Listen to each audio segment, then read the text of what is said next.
So guys, weekend के वार पर हुई सूरज को लेकर निक्की और अंकिता के बीच में फाइट, और इस फाइट में सूरज बुरी तरीके से फंस गया। तो चलिए जानते हैं पूरा मुद्दा क्या है। कल कश्मीर और प्राजक्ता के जाने के बाद सभी घर वाले साथ में बैठकर खाना खा रहे थे और सूरज के हाथों से गलती से टेबल के ऊपर खाना गिर जाता है, जिसमें फिर अंकिता उसको कहती है कि क्या तूने चेयर पे भी खाना गिराया है। और फिर इसी बात का मुद्दा उठाते हुए निक्की अंकिता से लड़ाई करती है और कहती है कि तुम सभी सूरज को काफी दबाव में रखते हो। जिसके बाद फिर इस फाइट के अंदर पैडी भी कूद पड़ता है और फिर पैडी निक्की को ये कहता है कि इतने दिनों में तुझे सूरज की आज फिक्र हुई है क्या। जिसमें फिर निक्की कहती है कि तुम सब मिलकर सूरज पे अत्याचार कर रहे हो और उसे बात बात पर टोकते हो। जिसमें फिर जानवी निक्की को कहती है कि ये कोई मुद्दा नहीं है फाइट करने का। अंकिता तो सिर्फ उसको समझा रही थी। जिसके बाद फिर निक्की कैमरा के सामने जाकर जनता से ये कहती है, अंकिता ने कहा था मैं सूरज के लिए उसका घर बनाऊंगी। ये सब उसने सिर्फ इसलिए कहा था कि वो सूरज के फैंस से वोट हासिल कर सके और सूरज के फैंस उसको सिंपैथी दे। जिसके बाद फिर डीपी अपने ग्रुप को कहता है कि इस फाइट के अंदर सूरज को बोलना चाहिए हम लोग उसका बुरा नहीं कर रहे हैं और निक्की को समझाना चाहिए। जिसके बाद फिर सूरज जाकर निक्की को समझाता है कि तू प्लीज उनको कुछ भी मत बोल। तो निक्की उल्टा सूरज को ही कहती है,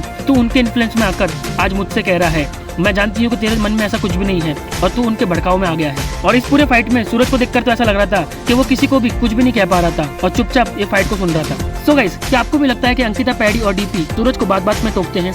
हमें कमेंट करके जरूर बताइए।